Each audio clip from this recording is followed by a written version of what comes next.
to First Things First. It is a Friday. I'm Jenna Wolfe. That's the Hall of Famer Cris Carter. That is Nick Wright. You had yourself a great night last night. Everything okay? How we doing, people? Doing great. He broke the table here. I think so.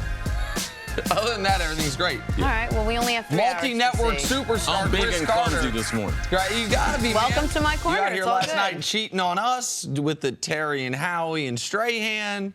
Doing double dip yesterday and Yeah, it's not necessarily cheating because we're all in the Fox family and everything. Yeah, oh, it's even more hurtful when you cheat with a family member, see, but I'm happy for Well, you. Good to see you. that's kind of so disturbing on so many levels. Good morning, everybody. We got a big Friday for you. We got more drama between Draymond and KD in the big world of basketball. A full slate of NFL action to preview, but let's start with the game that you previewed last night on dress, Fox. Jenna. Thank you so much, sir. Thursday Night Football. I Aaron know you Rodgers hate when we say pack. something with You got a highlight to In Seattle, trying to keep their playoff hopes alive. In the first, feel free to compliment me. That was Rodgers to Robert Tonyan, 54-yard strike. Pack up 21-17. I'll catch up if you want to compliment. Fourth quarter, Seahawks down 4. Russell Wilson, shaky first 3 quarters for him. Figures it out in the fourth. That to Ed Dixon. Seattle up 27-24. Next drive, here's Rodgers. Incomplete on 3rd and 2. So Mike McCarthy decides they're going to punt, despite only 4:20 left on the clock, with the Packers only having 1 timeout. Packers would never get the ball back. Mike Davis converts the first down, takes it to the 2-minute warning. That would be your final. Packers lose 27-24. They fall to 4-5-1. Here's Coach McCarthy on the decision not to go for it. Obviously, it would have been a really bold move to go for it on 4th and 2, backed up at the 30. Did you give it any consideration? I definitely. We had the injuries to Kenny Clark and Mike Daniels. So yeah, it was definitely consideration there. But with the 1 timeout and then the ability to stop the clock at the 2 minutes, so we played the numbers, but we considered taking the time out there and going for it on 4th and 2. Is there any hope left for this season? Come on, Rod. What kind of question is that? I don't know. I mean, it doesn't. Come on, man. Can't win on the road. What are you going to be able to do? I don't even know how to answer that, Rob. I mean, come on, what am I supposed to say? Of course there's hope. Of course we believe in each other. We're just going to take one galvanizing moment. So whether that's a speech or practice or something happens in the game, something's got to get this thing going. I thought we had moments tonight where that was the way we were going. The defense, a lot of injuries. Offensively, we lost Jimmy, but guys battled. So, nobody gave up hope. We just didn't play well enough when we had to play well enough. There's a lot in this game to break down, but if you just take a step back, what do you think the overall key was in this matchup? the Packers, the inability, because they had the lead from the beginning of the game. They were gifted a fumble early in the game, huge turnover on the road. They were able to take the crowd out of it. So at that point, especially with Aaron Rodgers, he's got on fire the second and the third quarter. How do we as a young team win these football games? And most of the time in the NFL, you have to be very, very accurate if you don't have a consistent running game in your short passing attack. That's what we see with Brady. That's what we see with Breeze in New Orleans. At the end of the games, they don't have to run the ball to be able to eat up the clock. They can throw it. Green Bay decided the second half, especially in the fourth quarter, they're going to continue trying to throw the football. And when those passes were incomplete, when they were not able to keep drives going, that allowed Seattle to get back on the field, and that's what happened. Late in the game, I thought they missed it in the broadcast on the 3rd down and short. People were surprised McCarthy didn't go for it, which led to the question. I was surprised they didn't talk about the tip pass. When Aaron Rodgers misses the guy wide open in the flat, that ball was tipped. That ball comes out of his hand. You can see the defensive tackle gets a little piece of that ball. Now, people will talk about McCarthy should have went for it right then, but from Seattle, they couldn't get to Aaron Rodgers all day. They put consistent pressure, but in that situation, the defensive tackle makes that big play, that being the biggest play of the game, because they didn't get the ball back. So people will talk about going for it. If they had run the ball in the second half, if you look at the number of snaps, normal NFL game, 65 snaps. Green Bay had 48 snaps. So you have to earn the right to be able to do that. They were on pace for that, but not enough first downs, not enough rushing attempts. The running backs had 12 times last night where they carried the ball. Aaron Jones carried it 11, only 4 times in the second half. I mentioned last week's games. Aaron Jones was the best Aaron on Green Bay's team. Now, Aaron Rodgers was special, but you got to be able to help him out. You got to be able to put these games away. You have to be able to run the ball. And when you don't attempt to run, to me, that led to them losing this game late. And they could have run the ball on that 3rd and 2. Also, that's a pass Rodgers makes almost 100 times out of 100, which is why it had to be tipped or something had to have happened because he does not miss that pass. He said that. That's exactly what he said. He said, if you give me 100 times, I would never quite do and that so again. I didn't know if I didn't see it get tipped, and they didn't point out on the broadcast. I thought it stuck in his hand, which would have been odd given I didn't know what happened there. But I do know this. Mike McCarthy said after the game we went with the numbers. No, you did not. That was everything. You're right. They should have run the ball more. They shouldn't have been in this position. But you are. It's 4th and 2 for your season, and you punt the ball away, knowing you have those defensive injuries, knowing that.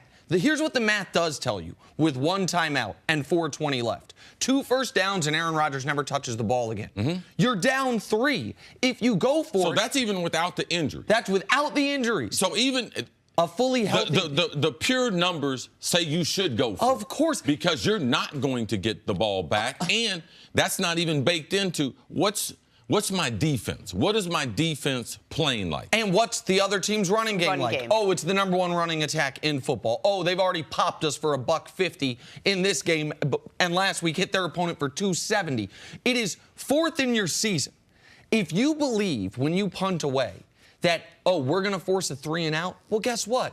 If you go for it on 4th down and don't force the 3 and you force the 3 and out, if you go for it on 4th down and don't get it, pardon me, guess what? If you force the 3 and out, you think you're forcing after the punt, you get the ball back down 6. It's still touchdown wins the game. I cannot believe in this spot, 4th and 2 on his own 33-yard line, you would put yourself in position where you are relying on backup defensive players in order to get the ball back to Aaron Rodgers. I can't believe McCarthy did that. And if McCarthy was looking at the numbers, he should have looked at the defensive numbers that they have. Because since the beginning of 2016 season, Jenna, no one in the NFL has given up more points on the road than the Packers, but Cleveland Browns, Tampa Bay Buccaneers. So that's the list that they're on. So he's talking about, I went by the numbers. No, he didn't. Not the numbers this defense has been giving up. And the irony to it, what was the final score of the game? 27-24. So you know as a Packer, I got to get the 31 because my defense this year has given up 30 on the road, 18 at home. So not only this season, but the last couple seasons, they've not been good on and he should know that as the head coach. So where does that leave the Green Bay Packers now? You heard Aaron Rodgers say, sure, there are chances aren't out. But. Listen, they just the way we started the show. Yeah. Fortunately for them, the reason they can hold on to some hope is one of the teams they're chasing, Minnesota, that's their next opponent. It's not going to be hard to get up for that game. Minnesota plays Chicago this weekend in a big divisional matchup, and then they get to play Minnesota. What up? Yeah, and the Vikings have New England soon after that. So the Vikings have New England. Yeah, even though Green Bay's got to win, Minnesota's got a tough road ahead with those 3 contests right there. You can convince yourself that they have opportunities. But I'm going to go back to Aaron Rodgers walking off the field after the stirring comeback against San Francisco before the bye and use his words. He said, man, our next month of football is really tough. We're going to find out what we're all about. And here's what we found out in their first game. They fumble a kickoff and they lose a winnable game. In the next game, they fumble the ball in a tie game against the Patriots and they lose that game. They beat the Dolphins at home. And then in this game, you have 4th in your season for 2 yards. The risk v. reward is so skewed. And when I heard Mike McCarthy say, it'd be one thing if he said, you know what? I know what the numbers say, but I trust our defense. Yeah, I didn't like our protection. Don't say that to my guy. Don't say that to my numbers guy. Don't say you know what the numbers say and then you went against them. It was in a vacuum, you go for that. In the context of the game where they're running all over you, your guys are injured, and you have Aaron Rodgers as your quarterback, it is a no-brainer. And then for him to say, we thought about taking a timeout to go for it. No. This is, you have to know on 3rd down what you're doing. Yes. You have to know on 3rd down. If it's incomplete, what are we doing? They blew 2 timeouts early in the game. They didn't have to. That's why they couldn't challenge what I thought was going to be an incomplete pass if they had challenged on that touchdown drive, yes. On the 34-yard play, Tyler Lockett. This was coaching mismanagement top to bottom. And the only saving grace for Green Bay is games like this might get them a new coach next year, and maybe Aaron Rodgers will have a schematic advantage for the first time in quite some time. And not lost in all this was a good win for Seattle and for Russell Wilson, especially towards the end, which we will talk much more about that side coming up. But first, a little basketball on the other side. Did the Warriors drama just get a whole lot worse? Hear from Draymond Green next on First Things First. Ever wonder how to get the hottest new sneakers, the ones that barely hit shelves? The answer? StockX, a revolutionary new marketplace for buying and selling 100% authentic sneakers, streetwear, watches, and handbags. Millions are already using StockX to find everything after it sells out, from the latest Yeezys to every retro Jordan to the hottest new streetwear from brands like Supreme and Bape. It even allows users to buy and sell pre-owned, excellent condition luxury handbags and watches from brands like Louis Vuitton, Chanel, Gucci, Rolex, Omega, Tudor, and more. It uses the same principles as the stock market to make buying and selling as safe and easy as possible. You get real-time market data for intelligent buying and selling. It gives you access to tons of historical price data as well. See exactly how much an item has sold for in the past and how much it's selling for now, because it's crucial in knowing the value of the items you're buying. So go to StockX.com/FTF. That's StockX.com/FTF. StockX. Now you know. Hey guys, there's a reason people don't want drama in their lives. Proof is in the Golden State Warriors. A lot of drama this week. Let's recap, all right? On Monday, Durant and Draymond got in a tiff. On Tuesday, Draymond was suspended. On Wednesday, Draymond said he spoke with KD. We'll get to Thursday in a second, but first, here's what he had to say. I've read a lot about how is this the end of the run, or is it over, or did I ruin it, or did I force Kevin to leave? You know, at the end of the day, as I've said before, whatever Kevin decided to do, whatever Clay decided to do, whatever who decides to do, you know, we had great years together, and I support everybody wholeheartedly, 100%, because as a man, as a human being, you got the right to do what you want to do with your life, and so I'll never question that. But what you must know is nobody in this organization, from a player, you know, not myself, not Kevin, not anybody else, is going to beat us, you know. So if you one of them other 29 teams in this league, you got to beat us. We're not going to beat us. This only makes Kevin, myself, and the rest of my teammates stronger. That's what it's going to do. So, you know, you think you saw something before. Good luck with us now. Like, we're not going to crumble off of an argument. We're going to move forward. Well, it depends on what you mean by moving forward, Draymond. How did all the drama affect the Warriors last night against the Rockets? Well, Draymond scored no points.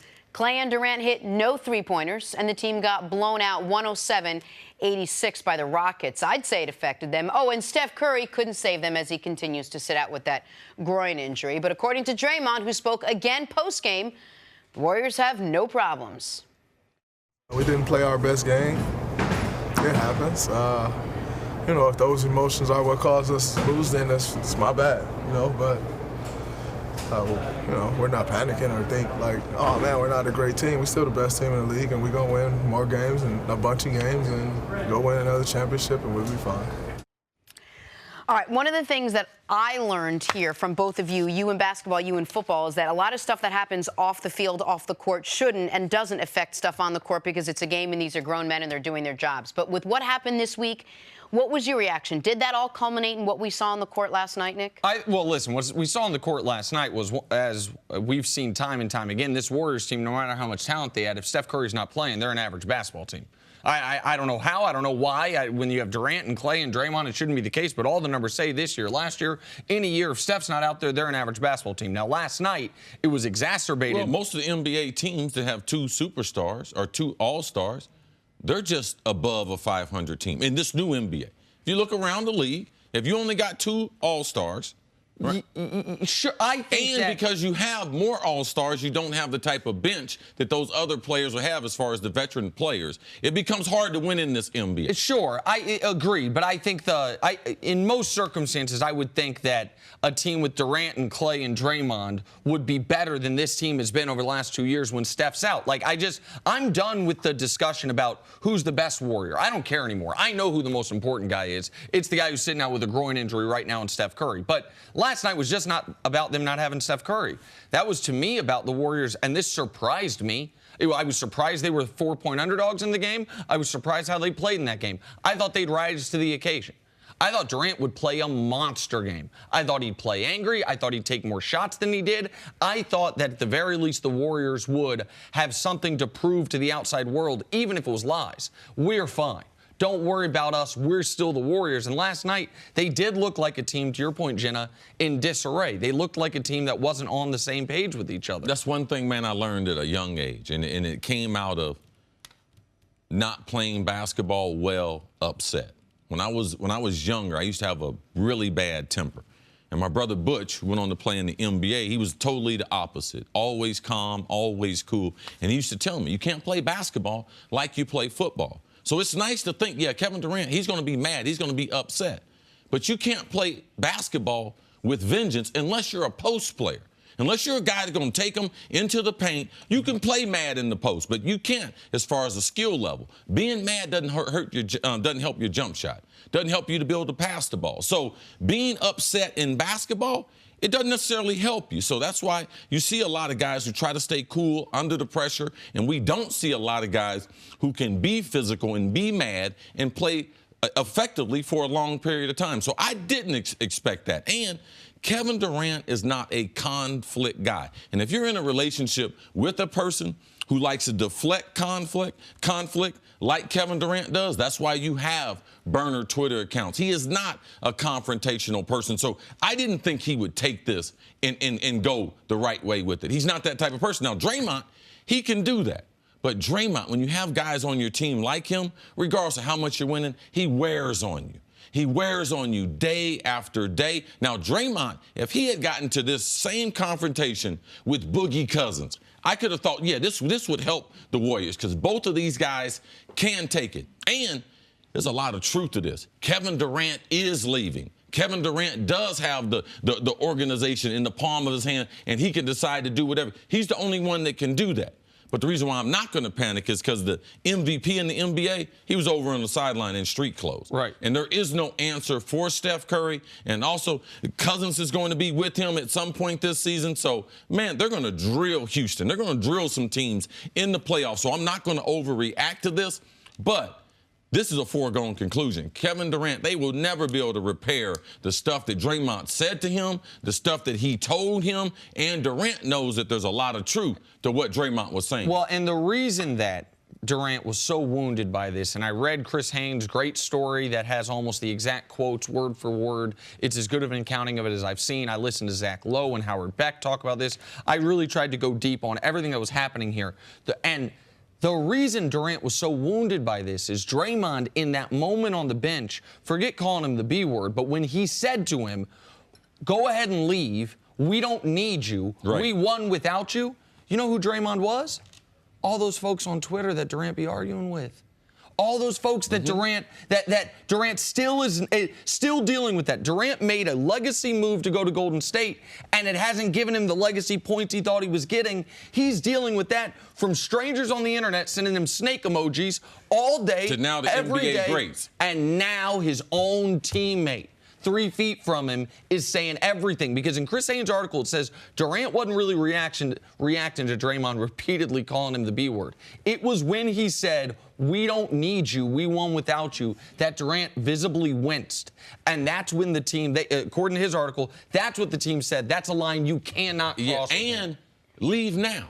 Yeah. Like, that's hard. Like, Okay, so forget about we're going to win this championship. Like, you can leave right now. I believe those things, the combination of them, will have a lasting effect. It may be a foregone conclusion that he's gone, but what does that mean for this season? does that affect them this season, or do we look back and say, oh, that was a little hiccup they had and whatever? Or do you really think that somehow this is going to permeate and become a problem all season long? Well, some of the effect it's going to have on them is socially. How much interaction are they going to have together? Because I just don't see. I haven't been around a lot of athletes. Does that translate into success? I just don't see a lot of athletes that you can speak that way to and continue the same way. It's no different than the relationships that we're in. When you got significant people in your life, there's a certain level of respect you are expecting. And you are not expecting that person, because of the commitment to the relationship, to step across the line. Kevin Durant's not committed to the relationship. He's only committed to this regular season. So now what I say to you don't necessarily matter, because we ain't committed long term. You're not going to be here. Draymond is stuck there unless they decide, the organization decides to side with Kevin Durant and move Draymond. But, you know, when you're in a committed relationship, you got to be careful what you say. And there are lines that you cannot cross. And I believe Draymond crossed one. It will affect them how they are. Anytime Steph Curry got to come over to your house to try to be able to solve some grown man problems, you know you do have issues. When you say there's lines you can't cross, we're all in, like you said, committed relationships. And we all probably know something we could say to the significant other, the nuclear option, that there's no coming back from. Like there's a line you cannot cross.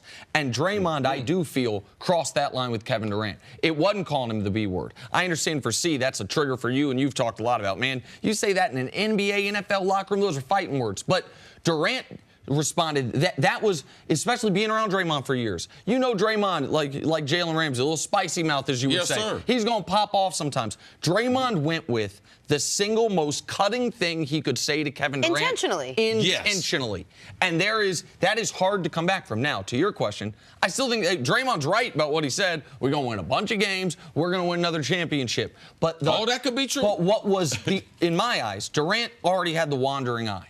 And he was already planning an exit. The only way he was going to stay was an overwhelming joy of the season. The joy that the Warriors had in the 73-win season. That is gone now. So now I don't see a way that this thing continues past this year. I don't think it's Draymond's fault, but Draymond certainly didn't help the situation. Wow, no one saw this playing out this way. Watch like that wondering eye. the hourglass. Listen, Steph has had to come over to my house. Well, she lives there, but there have been times where she's had to. Coming up, why is Boogie even gotten Carson Wentz afraid of the Saints? Hear it from him next on First Things First.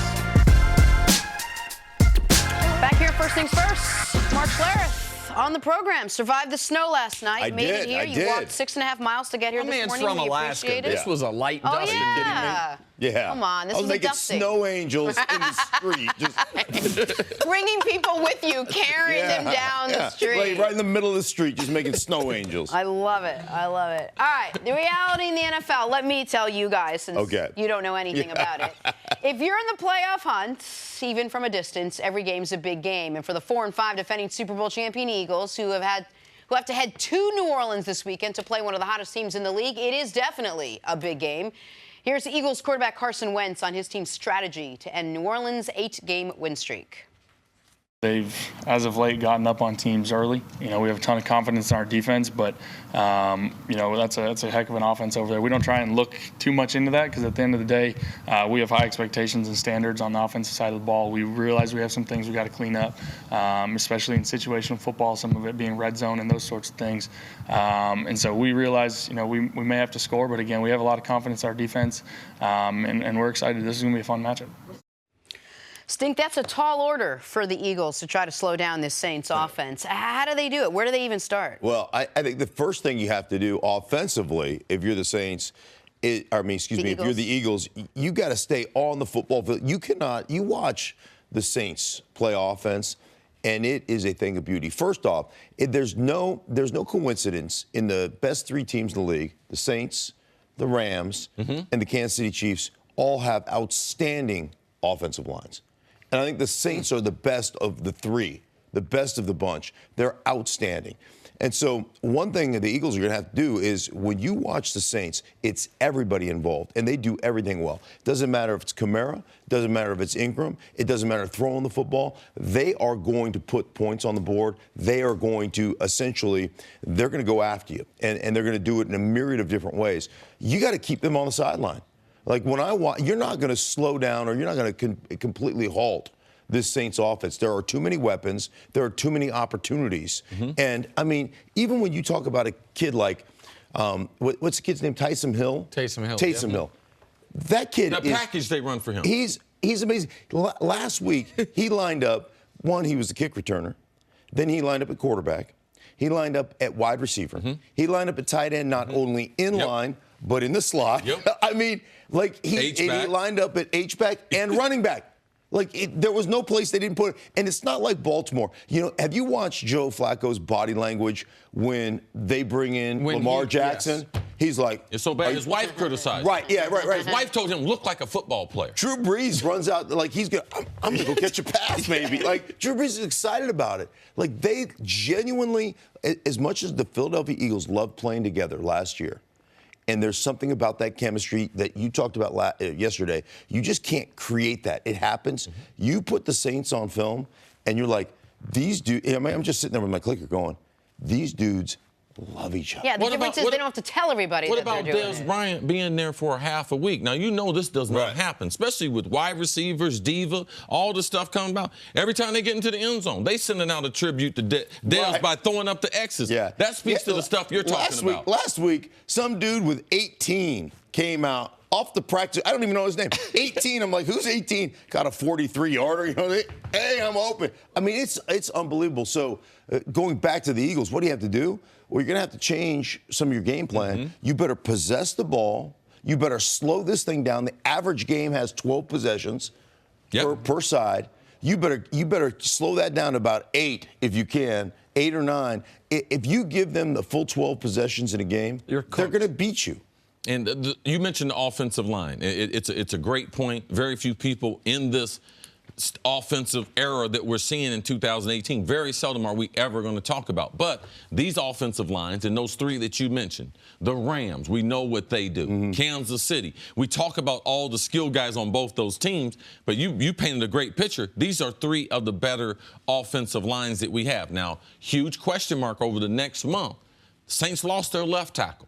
All right, so with him being out, one of the best left tackles, Armstead, what are they going to do? But the thing that makes you smile is Sean Payton, as an offensive coordinator, yeah, we talk about McVay, what he's doing with the Rams. Sean Payton's been doing this for a long time, and no one stresses your defense, puts pressure on your defense, and like Belichick, gets his guys to do what they do special and doesn't have them and let their weaknesses be exploited in NFL games. Sean Payton is special, and let's see what he creates week in and week out, because he's going to do that against the Eagles. Real quick, and you're 100% right, but Jermon Bushrod has been a Pro Bowl player, and I was at Saints camp this year and worked some with the offensive line as just kind of a day-long consultant, you know, and it was in the meetings. It was awesome. The Saints, they couldn't have treated me any kinder.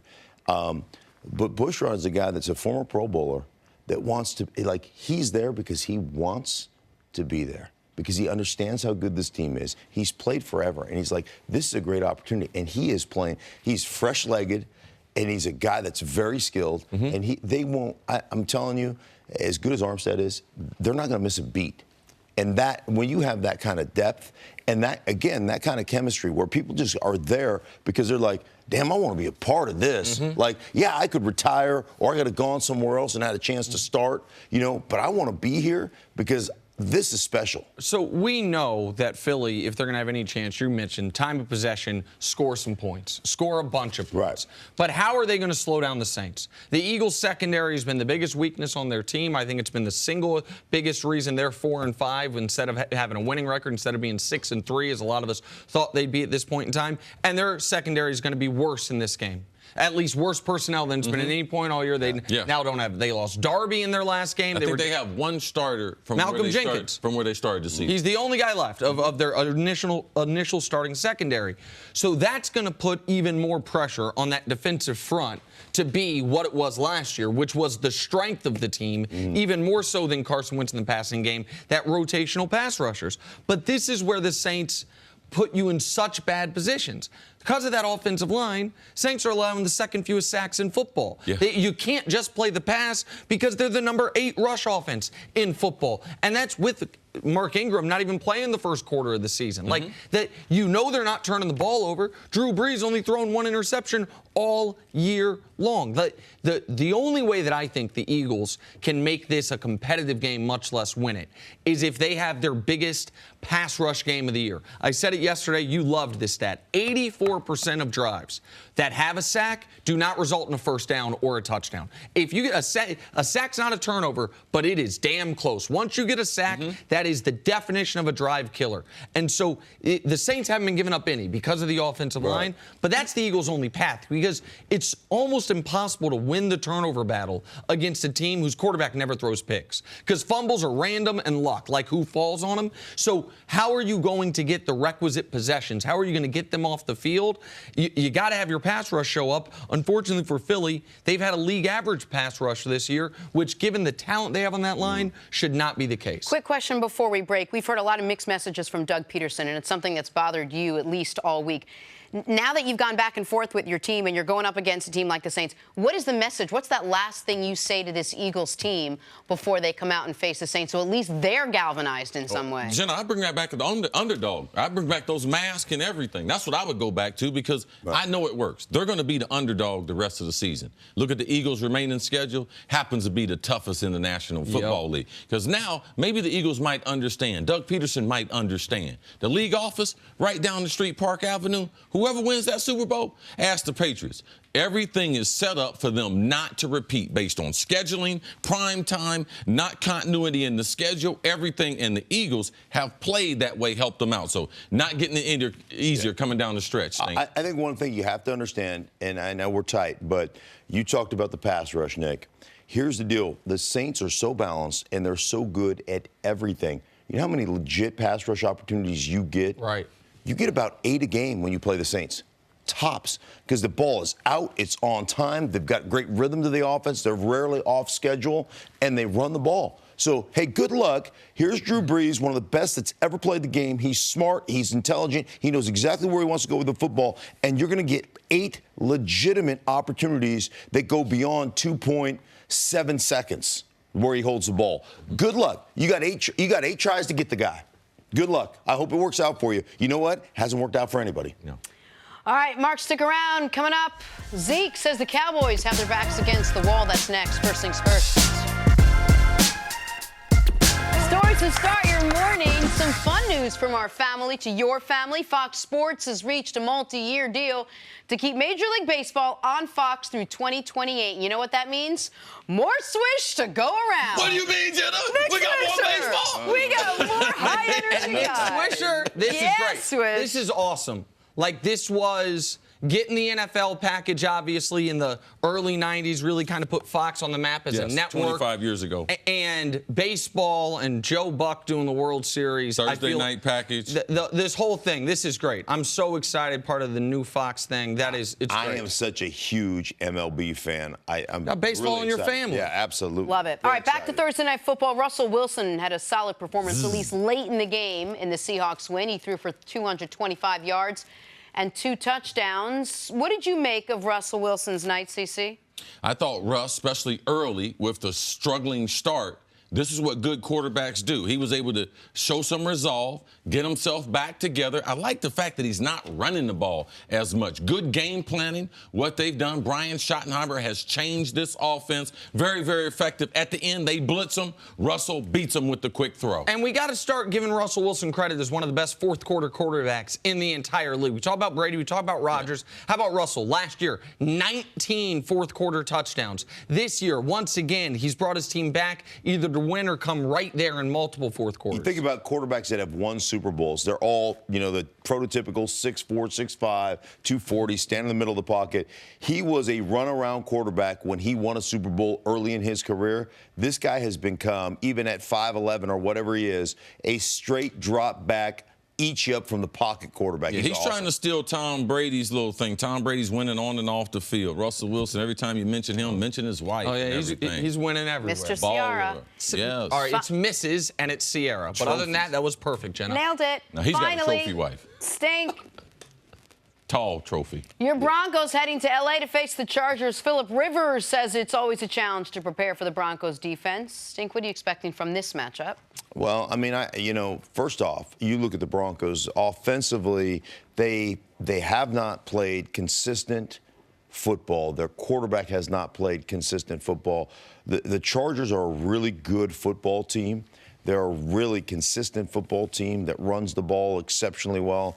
And Phillip Rivers, you know, I was talking to Phillip Rivers last weekend because I called their game, and I was like, it felt like a scene right out of Anchorman.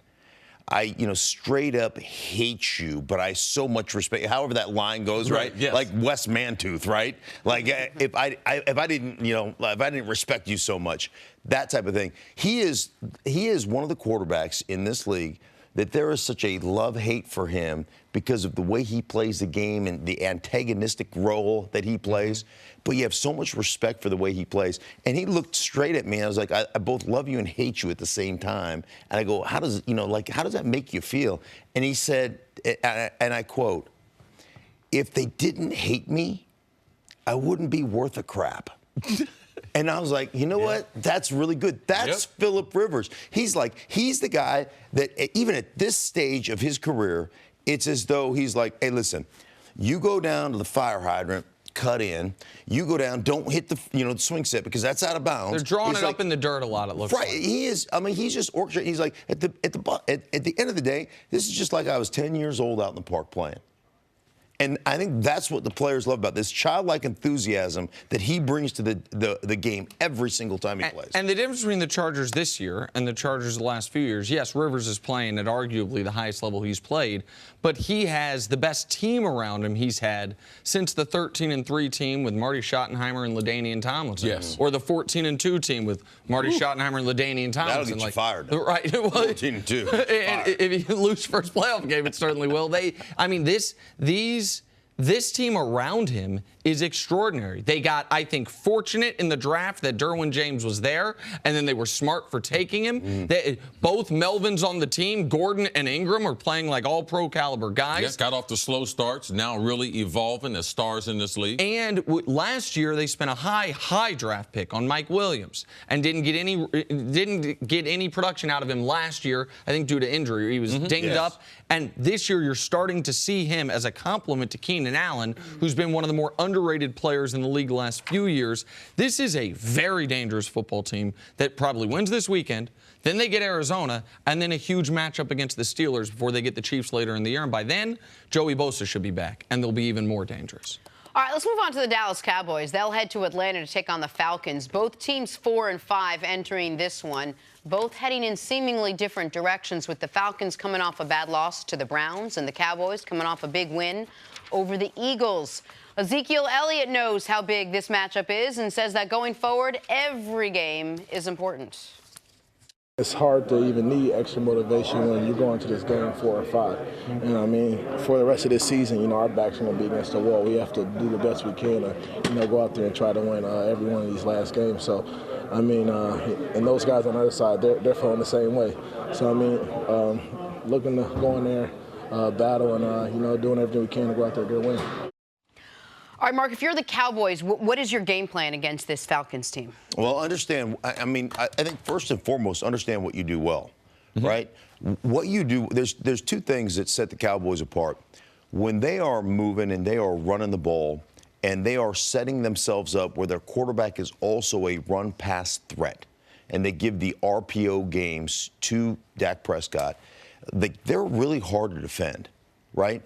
But what that does for you in the long run, it allows the best part of your team to shine. And that's your front seven, and that's your ability to rush the passer. I mean, they are outstanding. You watched that Philly game from last week. They just came out and said, we're going to out-hit you on the defensive side of the ball. Yes. We are absolutely going to smother you. We're athletic. They've got, with Van Der Esch and Smith, they've got two of the best young linebackers flying around. Did he not look like Brian Urlacher out there with that big neck roll and everything? Yeah, right? Right. Normally, when you got a neck roll, that dude can't run. Right. That's right. The first thing you think. Absolutely. When you see a dude, remember old Tyrone Stowe? He was like, he had this neck roll that was like that big, and he just... Look for the neck roll and the knee brace. I'm not kidding you. You know which guy to go after. If he's got a neck roll or a knee brace on, go after that guy. Right, yeah. You know he can't run, but one thing he can do is go straight ahead and hit you in the lips, and Van Der Esch can do both. Yes, yeah. I mean, so they've got two great young linebackers that can just fly around, make plays, a great pass rush. That's complementary football. And that's to win on a consistent basis, you have to know, I think more than anything, you got to know who you are. Right? I mean, know who you are and who they are. If they run it and they use the RPO game and they set Dak Prescott up with the play action stuff off that, it allows them, instead of having, like we just talked about, 8 opportunities to rush the passer, now all of a sudden they're going to have 16 opportunities to rush the passer. And if you give those guys 16 legit opportunities, you're going to hit Matt Ryan, you're going to create a turnover or two. Listen, their game plan, in my eyes, should be a carbon copy of what they did against Philly, at least offensively. Defensively, it's different because Atlanta is such a dynamic team throwing the football. They haven't been as dynamic rushing the football this year as I think some people thought they could be, but they can kill you with Matt Ryan, Julio, Calvin Ridley, who we just showed. But for the Cowboys offensively, this is a game where, because you want to keep that offense off the field, similar to what we talked about in the last segment, I want Zeke to have his season high in carries. We've talked all year long about 20 to 25 carries. If you can get Zeke 25 to 30 carries in this football game and see what that opens up for Amari Cooper, see if Dak Prescott, who had 270, which seems to be about as high as he can get throwing the football, see if he only needs 225 in this game because you're not throwing the ball more than 20, 22, 23 times. Like, Zeke is your best option. You saw that in the Philly game, and you have to, at this point, I think, trust that your offensive line is going to be better with the switch of the guard, the rookie, Connor Williams. They replaced him with Xavier Su'a-Filo. Yes. You talked about how that also made them change to a more physical combo block style of blocking. Way better last week. And so now all of a sudden you can be who you thought you were at the beginning of the year, a team that's going to have a very good front seven and a team that's going to punish people with your running game. Yeah, I don't know what Dallas is going to do. Once I think I know what they're going to do, Jenna, we always say that it seems simple, Chris. Right. They should be doing this. Yes. After their game last week, Dallas typically, they go back, and I don't know what type of film they watch. I hope they don't watch their game last week. You've been, why, Chris, they were successful. Watch what Cleveland did. Watch 2 players on Cleveland, Baker Mayfield and Nick Chubb. Chubb rushed for over 170 yards against them. That's your Ezekiel Elliott. And if Dak Prescott cannot play better than Baker Mayfield played against this Atlanta defense, that's when you're talking about giving an extension. You're talking about, man, investing all this type of money. And we saw the rookie, what he did to this defense last week. We saw Chubb as a rookie, what he did to this defense. Dallas with that massive offensive line. You schooled us. You told us, hey, man, they're not doing much zone blocking. They're doing much comboing. They're getting up on them linebackers. Man, let's lean on this Atlanta defense. They're undersized. They fly around like one of those old Tony Dungy type defense. Let's lean on them. I would go for a season high in carries with Zeke. If he touched the ball 30 times there in Atlanta, I think that's the recipe for success. Can I ask you a question real quick? Do you think Dak can make the throws Baker made last week? I'm just going to tell you, Nick, it's embarrassing as an NFL player because we're a copycat league.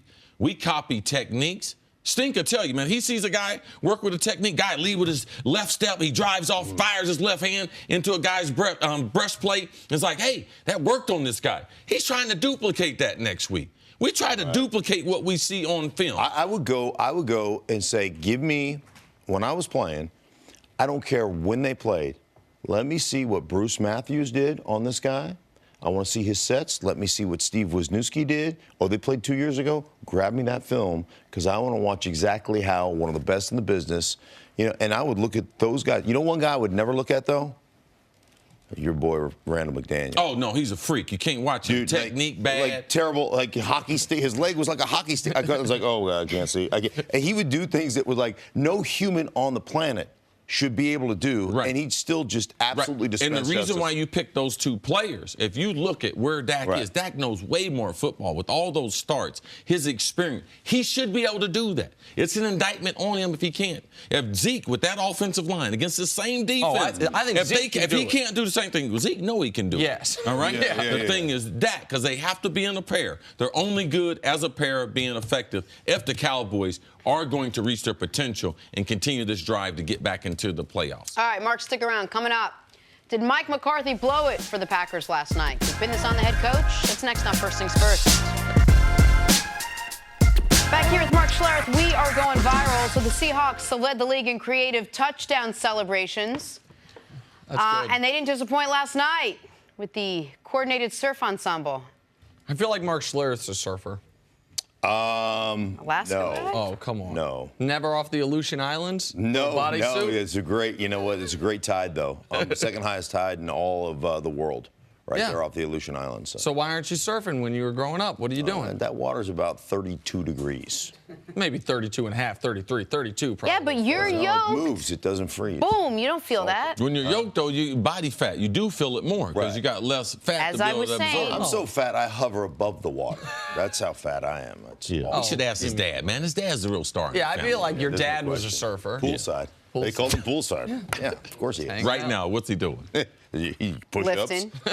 Yo. Sticking with this game, Aaron Rodgers and the Packers in Seattle trying to keep their playoff hopes alive. First quarter, here we go. Rodgers hits Robert Tonyan with the 54-yard strike.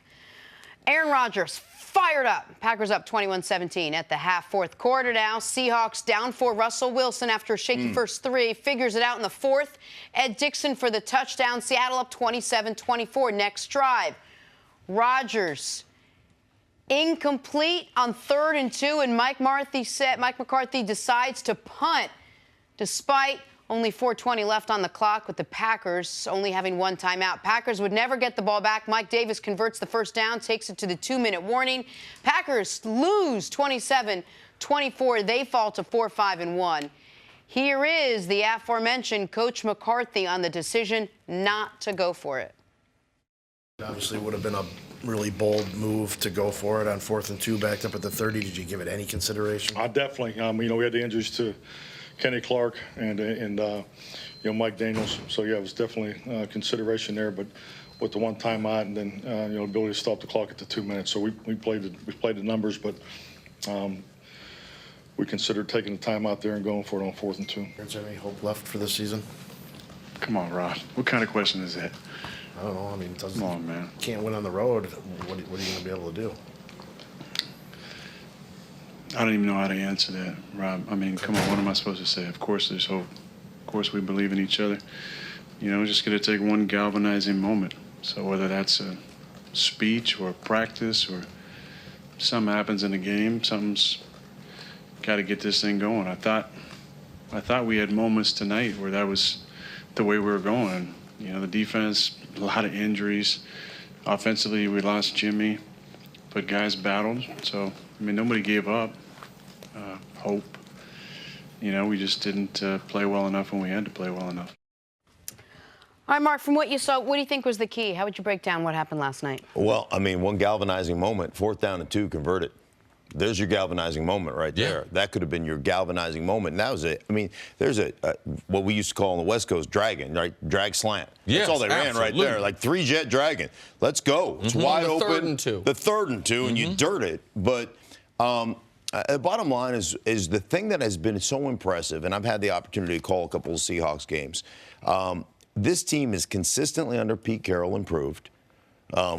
Regardless of all the different changes from a personnel standpoint, this is a different defense, but they have come together. They've consistently improved. And I think the biggest thing about the Seahawks is they have established their identity. And I think that is so important when you play football, to know who you are. We just talk about the Cowboys all the time, right? Are they gonna? Are they what? Are they Yes. Will they run it? Do they believe it? Will Zeke get 25? There's we see them play really well one week, and the next week you're like, who are these guys? The Seahawks know exactly what the formula is, right? They are going to run the ball. They can control the tempo. Russell Wilson in that 4th quarter, man, how many great play actions, 6- and 7-man protections did you see? He's flagging the ball out here. He's running over here. He's set up. Fullback's running across, kicking out the outside, and they're throwing a crossing route, to block it. It's stuff that takes time to develop, but they know exactly who they are, and they knew. 4-minute offense. They knew when they got that ball back at 4:20. They're like, we are going to cram it down your gullet, and there's nothing you can do about it. They know who they are. Stink, in that 4 minutes, didn't you not know that Russell was going to run at one time to be able to get one of those first downs. Like, I mean, I knew they were going to try to put it away. So you're talking about as far as identity? Yeah. No, we're going to do play action, but to be able to win this game compared to how Green Bay attacked it, and I couldn't believe McCarthy didn't go for it on fourth down. Since last year, about the middle to end of last season, we have seen unprecedented time. Yes. NFL coaches, they have gotten them a set of, well, they've gotten some guts. Yes. Or however you want to say it. They have gone for it like unconventional wisdom. What the paper says, go for it. They're starting to look, hey, listen, I'm going to start taking more chances. It led to Philadelphia, Doug Peterson, Ron Rivera's been Riverboat Ron. He's been doing it.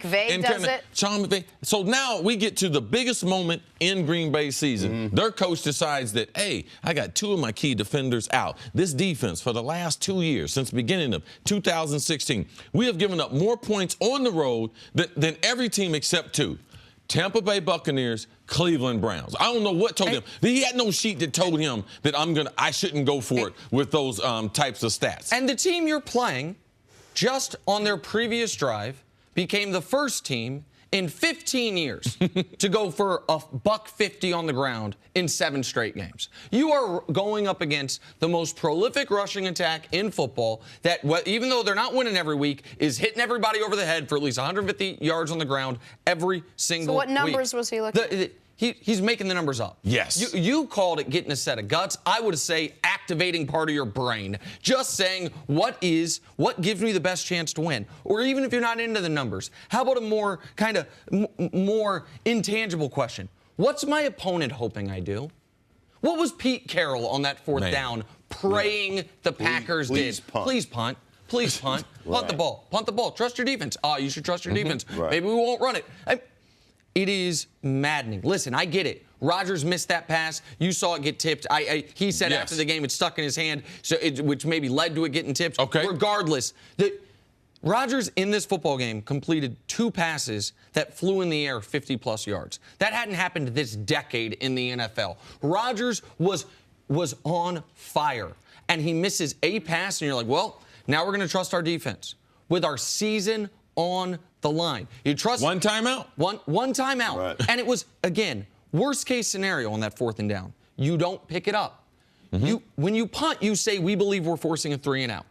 If you go for it on 4th and you don't pick it up, if you force the 3 and out you believe you were forcing, right. Guess what? You're down 6. You just have a couple more first downs you have to pick up. And you're down 6. A touchdown still wins. At 3, a touchdown wins. At 6, a touchdown wins. It's unforgivable by Mike McCarthy. So for years, there have been these quiet whispers that maybe Mike McCarthy isn't the best guy for this job. When you have the best player in football as your quarterback, and you are not either surrounding himself with great players or finding ways to win games or getting to the Super Bowl one time when you have Aaron Rodgers, some of those quiet whispers turn to growing speculation, which is what we're hearing now, that Mike McCarthy isn't going to last through this season. At the end of the season.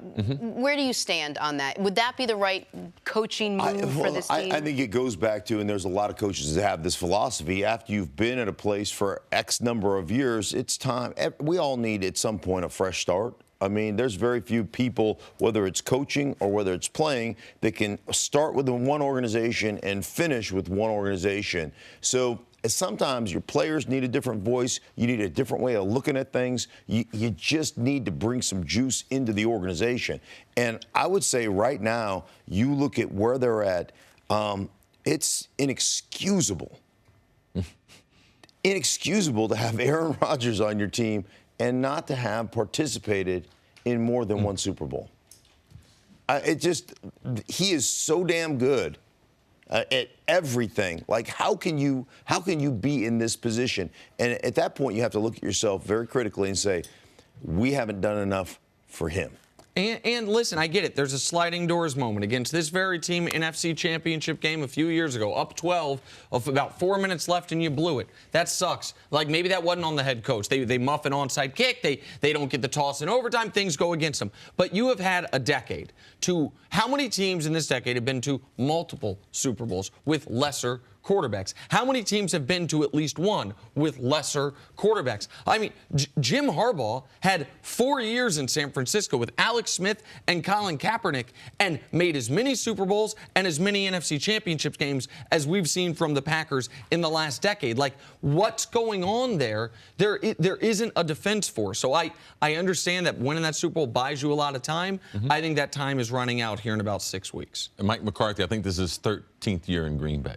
And you bring up a great point as far as it's hard for a coach at a high level to continue that same message. Now, you have to realize, once you become a head coach in the NFL, you're not really going to a whole bunch of coaching clinics to be able to find out, how do I add to this? There are only a few guys, Bill Belichick, Nick Saban, guys keep evolving as coaches. So it's hard for a guy to get new messaging points. So typically it takes a change of scenery. It takes him going somewhere else, giving that message to other people. And Terry Bradshaw brought it up last night in the telecast, and all he believed stemmed from his sources that he had talked to, came from that playoff game where they were up by 12, and McCarthy pulled the reins on Aaron Rodgers. Ever since then, they've had a tough relationship. Aaron Rodgers talked about this offseason, them changing coaches, them changing personnel. They've changed their philosophy as far as an organization. So I believe that they will, like Terry Bradshaw said, I believe they will change coach at the end of the season. And you can look for him to be one of the top candidates in Cleveland. John Dorsey with the Green Bay background, a lot of these general managers in this new NFL,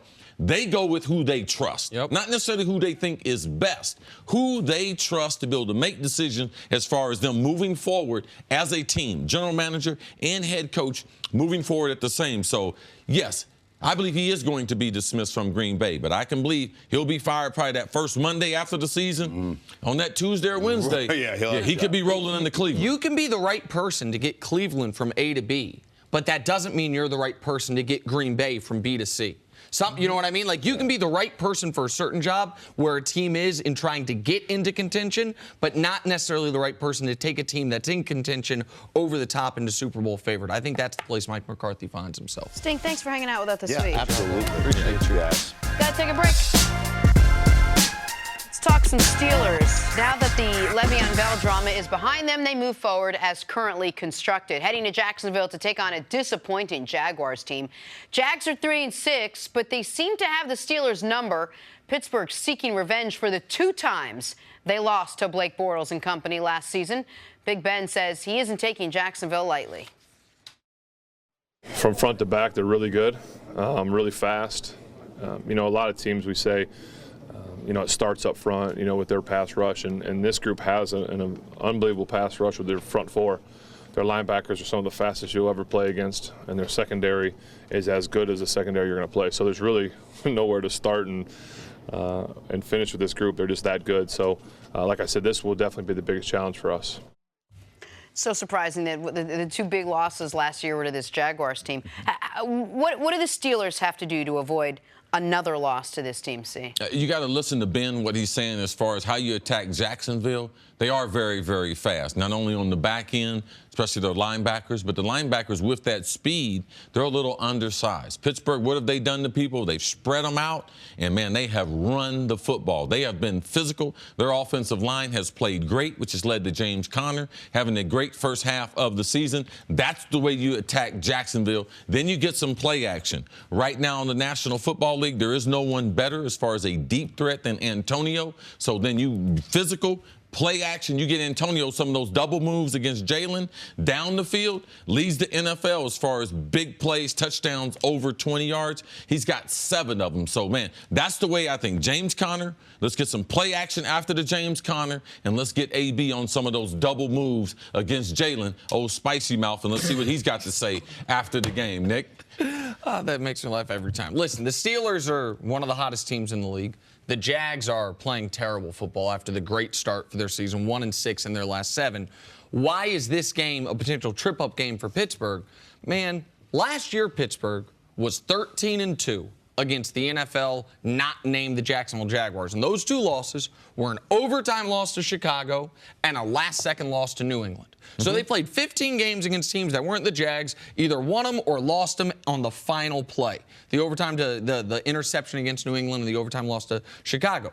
The Jags mollywopped them in the regular season, and then jumped all over them in the AFC divisional round before Pittsburgh kind of made it close late, but Jacksonville was in firm control throughout that football game. So if there's any team that even this season, Jacksonville's going to go into a game saying, oh, we're better than them. I don't care what the records say. We crushed them twice last year. It would be this football game.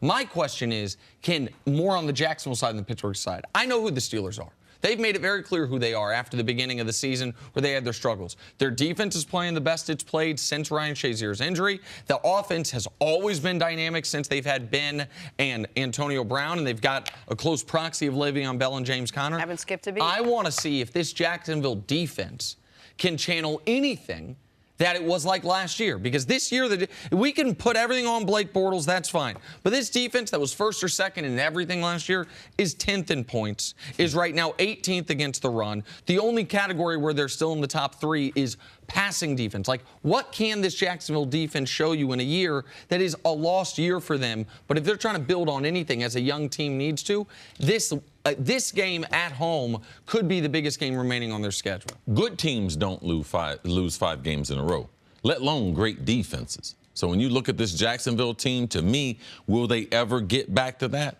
Man, they are on pace to get a top 10 pick again. That's what's more likely.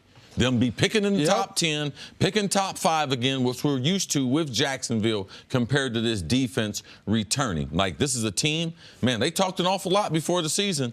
And I hate to say it, Nick, I told you so. Old spicy mouth Jalen, all right? He put it out there. All these quarterbacks, oh, this guy can't play. Oh, he can't play. You know who can't play right now, Jenna?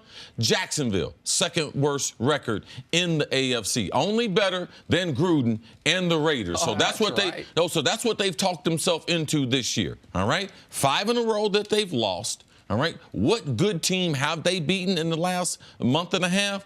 None. Right. So I don't expect that to change. Pittsburgh, I believe this is one of those get-back games, and Pittsburgh is very, very focused and excited to get out of the snow, slush of Pittsburgh. Let's go to Jacksonville. Nice cut field, short little grass, beautiful sunshine. Hurricane season is over with. So this is a game, you're saying this before the show. I just want you to emphasize it. Pittsburgh's happy this game's in Jacksonville. Oh, yeah. Watch out. Pittsburgh will have 30,000 fans there that have planned for this trip. Absolutely. Snowbirds, let's go on down to Florida in November. Jacksonville, the team that we used to know, they are back. Team going to be picking in the top 5, top 10 again. Spicy mouth cornerback. Oh, yeah. Ruin their season with the one GQ. Ruin their season. GQ ain't calling them no more. That is true. They won't be in any featured magazine ads. No, you got it all out of the way. Yes. Jags losers of 5 in a row. Steelers winners of 5 in a row. 2 of them face off on Sunday in that warm, sunny Jacksonville. Grass is cut. Yeah, I got your message, Jalen. You didn't like what I said. Got more spicy stuff for you. Coming up. Keep it up. 5 in a row. Did the Warriors drama just get a whole lot worse? AD getting ready to get a piece of you this week. Back here, first things first, we are going viral. Jim Boeheim has been the head coach of Syracuse basketball for 43 years. So you'd think the team would know how to spell his name by now. But that's not quite the case with his son, Buddy, a freshman on the team, having his name misspelled on the back of his jersey. Man, Syracuse holding all the L's last night. We lose to this mediocre UConn team. Mm-hmm. Can't spell Buddy Boeheim's name right. Right. Can't hit a 3 to save our lives. Our football team's running our basketball team right now. I know Frank Howard wasn't playing. Come on, Cuse. Yeah, it's not really about the basketball or the football. It's really about, because every time someone on the show, we have an enunciation, correction, we have a spelling, we have a word used out of context. We have our guy, smartest guy on sports TV, always trying to correct us. But the school that educated him, they spelling the man's name backwards. Showing all kinds of disrespect. Now, I'm surprised he got a scholarship because the kids or the coaches can go to school for free. So at least get his name right. All right? I don't know. Don't be correcting our staff to your university get their stuff together. I don't know if they spelled it backwards. Well, they messed it up. I love you, see. Time for stories to start your morning Thursday night football. Russell Wilson. How you going to work on all your word club stuff and without me? I am not in a word club. Russell Wilson had a big night in the Seahawks win over the Packers. Threw for 225 yards, 2 touchdowns. What did you think of Russell's night, C? baby girl, what I thought happened in the game, Russell got off to a bad. This is how Nick talks to his daughter. So I have Nick's daughter in the show. Russell got off to a rough start. Yeah. Look at all the illegal procedure penalties, their offense not functioning high level. First snap, they give it back to Green Bay on a fumble. But late in games, critical situation, Russell Wilson is one of the best. Best running team, married up with that play action. Tyler Lockett's having a spectacular year. 5 touchdowns, over 70 yards thus far. Man, he is one of the better quarterbacks, and he's still underrated. Been to 2 Super Bowls, still underrated as a passer. Led the league in passing touchdowns last year. Nobody gives him any credit. He has been in the fourth quarter of games last year. 19 touchdown passes. The fourth quarter. That tracks to 76 for the year. On that game winner, they tried to blitz him. I tried to tell Dusty, man, right Russell beat him with the throw. Dusty's like, that Dusty. guy's running backwards. I'm like, all right, to the Ravens now. A lot of uncertainty at the quarterback spot. Joe Flacco's dealing with a hip injury. It was going to Lamar Jackson. We talked about that earlier in the week, but now Lamar Jackson is sick, and he missed practice. So what happens now? The starter for the game against the Bengals might just be RG3. See, how do you expect this one to play out? Man, that is some bad luck for Lamar Jackson. ooh. RG3 going to be a starter? Now, this would be shocking news, even to his parents. They have a hard time as far as their offense, getting the ball down the field. John Brown, Speedy John Brown. Can they get him early in the season when they were having success? Defense was number 1. Offense was far more productive than we were used to seeing. Flacco hit that wall. I believe Flacco was going to be a matter of weeks before he gets benched. This is not good news. No continuity when you have 3 guys taking all those first-team snaps. Listen, I thought this would have been a great opportunity for Lamar. If he is sick and if he's unable to play because of the sickness, that is a tough spot because any defense you'd want to have your first NFL start against, it's this atrocious Bengals defense. But I would be happy for RG3. A year out of football, found a team where he thought he could catch on, played very well in the preseason. If he gets a chance to show the league he could be a number 2, because right now he's a number 3, I'd be happy for him. He's worked really hard towards it. All right, more action on Sunday. Vikings taking on the Bears. Big matchup in the NFC North. See, who do you like in this one? Who's got the edge? Jenna, what game is this? Vikings Bears. Oh, okay. Jenna, what team do you think I'm with? I ain't afraid of no Lions, Tigers, Bears, Packers. No.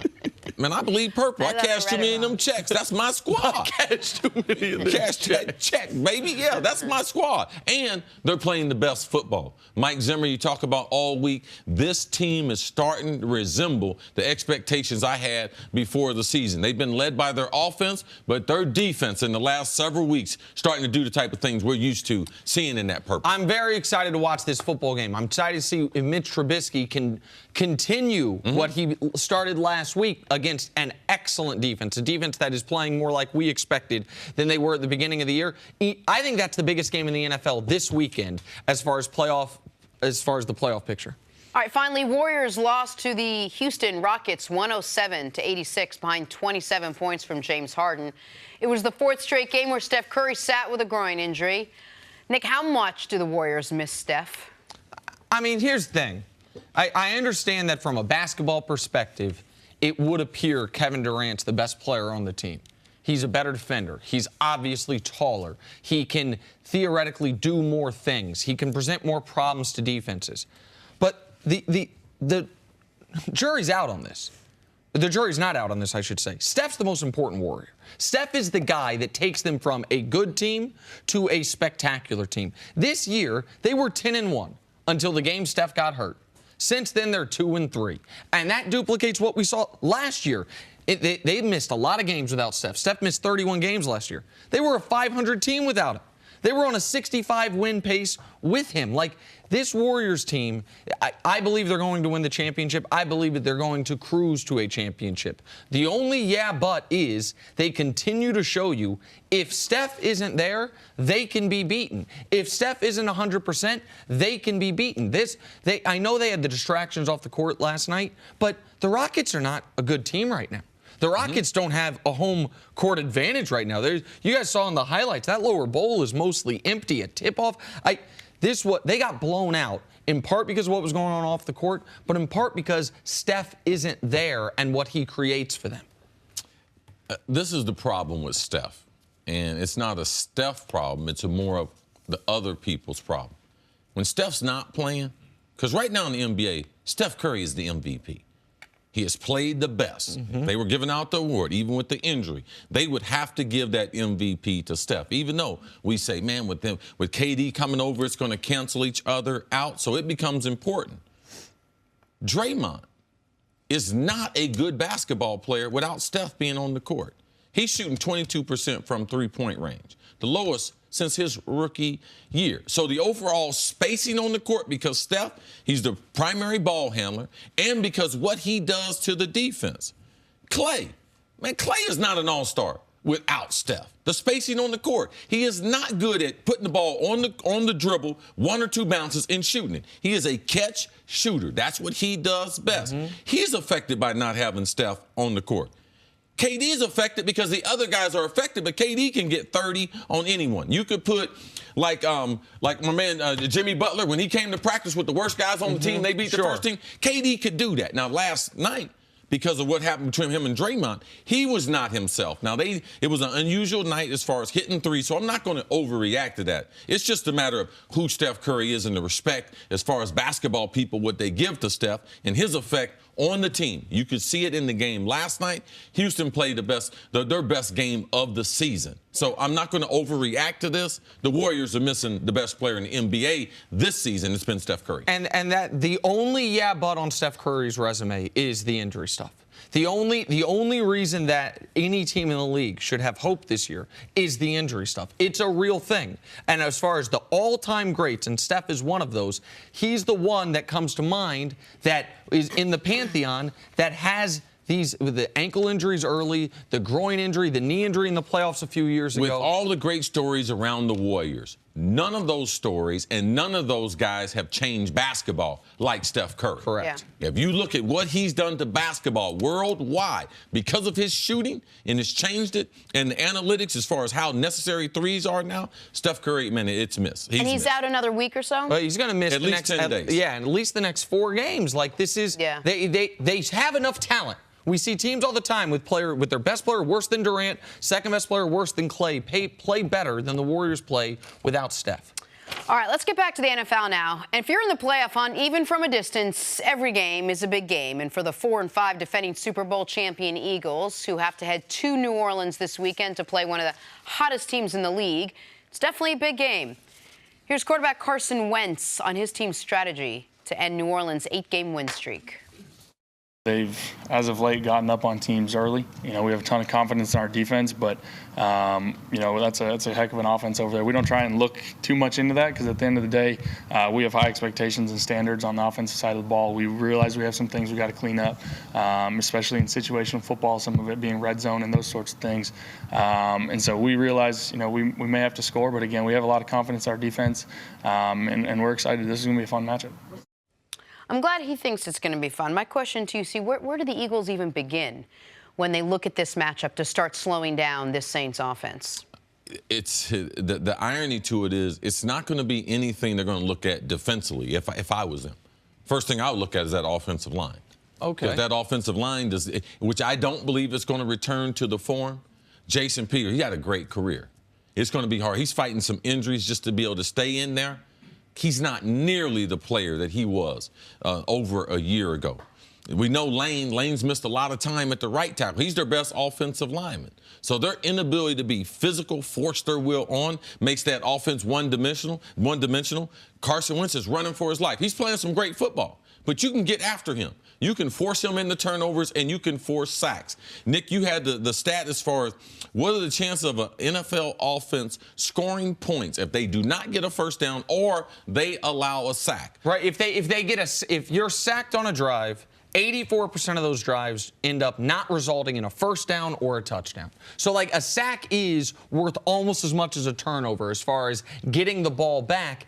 And that's one of the reasons the Saints offense has been so dynamic. Yes. They're not allowing any sacks. Nope. The Stink talks about how great the offensive line's been playing, but that's also Drew Brees. Diagnosing it, knowing if they got an extra man coming, I'm going to my hot, and getting the ball out so quick. It's also, I think, one of the reasons, not having a true number 2 wideout hasn't killed them this year because so many of their passing plays have been those quick plays to either the tight end or the running back or Michael Thomas on a slant that he has been ruining people on. Like, right now, the Saints offense is a problem no one can solve. Right now, your hope for the Saints is what the Bucs did. We're going to put up 40+2. Your hope for the Saints is what the Rams tried to do. We're going to outscore But you don't think the Eagles can do that? No. No. What I do think we're going to see a different Eagles offense. This is be the second game Golden Tate. I believe Golden Tate is going to be targeted, get the ball at least 8 to 10 times in this game. And his ability, you can either throw it to him sideways,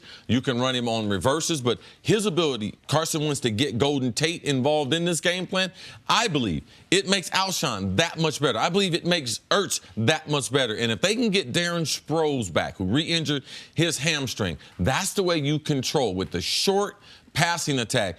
I believe that Golden Tate, from a pure wide receiver standpoint, is the best wide receiver on the Eagles team. And I believe this is the first game that he has real impact since that trade 2 weeks ago.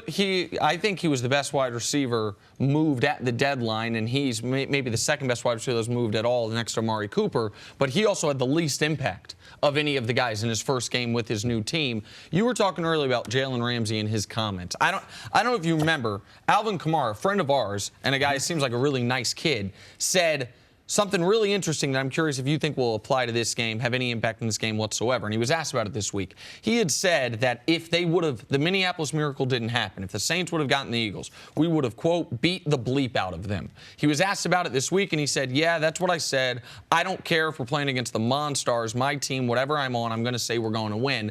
Is that the type of thing that on the Eagles side is a little extra for him, or since this is a must-win, it doesn't matter? Well, it's a must-win. You just take little things, and it's a little message you do take on the field, and you have to stop what they're doing. And Sean Payton's in so much into matchups, you have to be careful because that's not something that helps motivate you if not used in the right way. I wouldn't say anything to him unless we were having success. Once you start having success, then you mention it to him on the field. Okay. Yes, in real time, but you must have success first. That Eagles defense, the back end of that, they're going to have a hell of a time being able to stop New Orleans offense. And watch for Sean Payton. We talk about how hard it is to learn an offense. Watch Sean Payton find something for Brandon Marshall.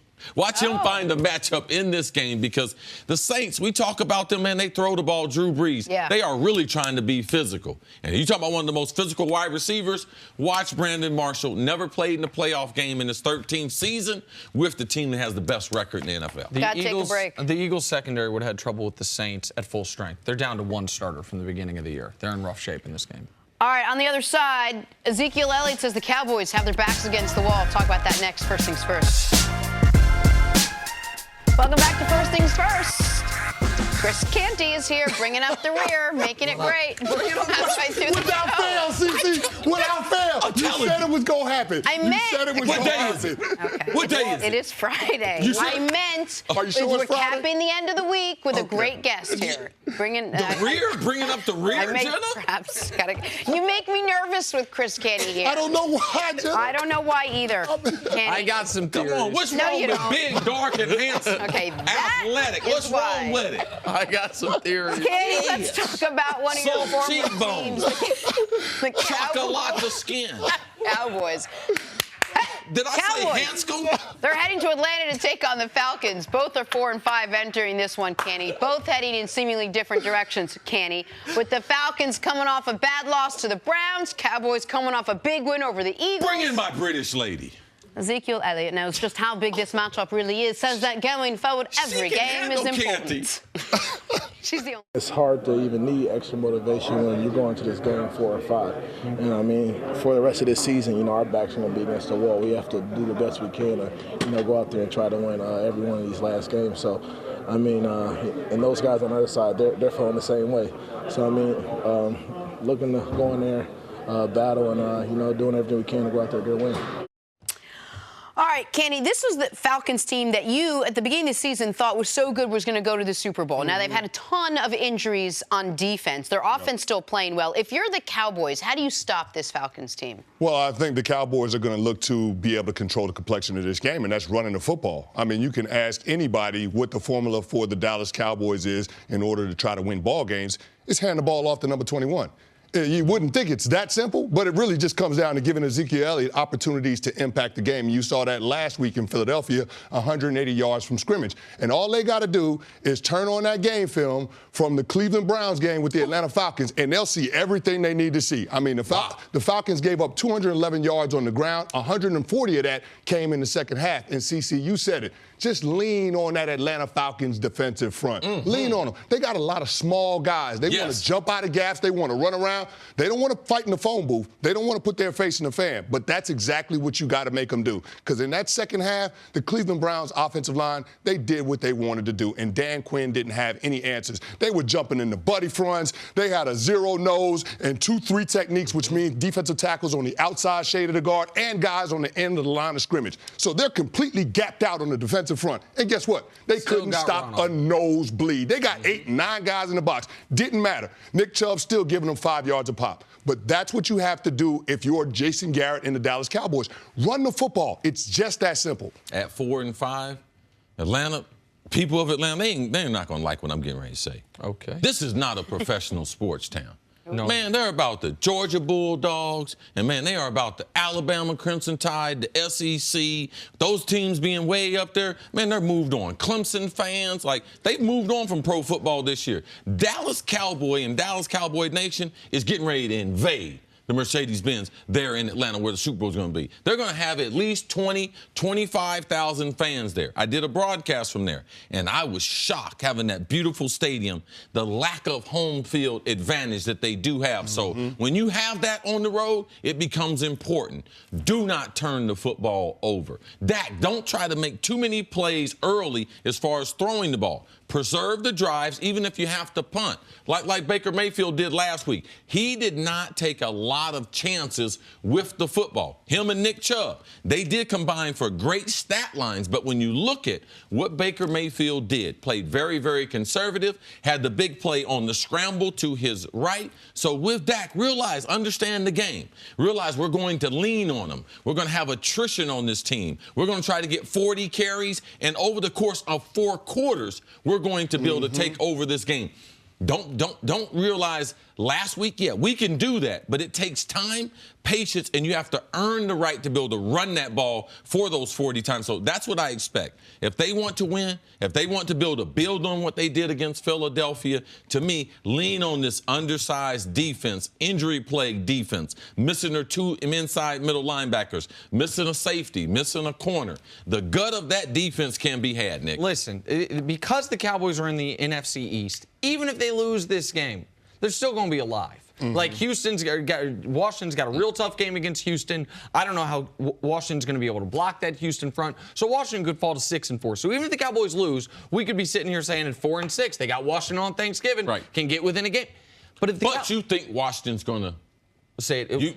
What do you think really going to happen in that game? In the Washington-Houston game? Yes. I think Washington's going to win. I think Washington's going to take care of Houston in that game. But so if that is the case, Dallas bust. Dallas. The point I was going to make is, it's not about staying alive in the NFC East. It's about, are you any good? So forget what the divisional message is. points. Yeah, forget the schedule. Forget the record. Forget the fact that you are going to be alive no matter what happens this weekend because of who you have remaining, because the last 3 weeks your schedule are so soft. Are you actually any good?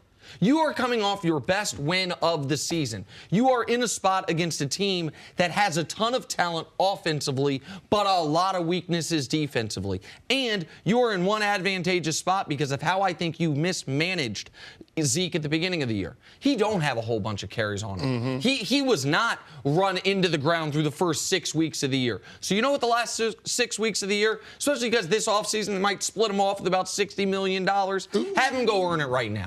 Have him go into this game saying, we want Zeke to have 18 carries in the first half. That our game plan is to see if Zeke, after his best game of the year, can have an even better game this week. What Dak does, if Dak can do what Baker did, that's a bonus. But we're going to win this game because Atlanta's not going to have 12 drives. They're going to have 9 because we're going to have a 36-minute time of possession. That is because I think the Dallas defense is really good.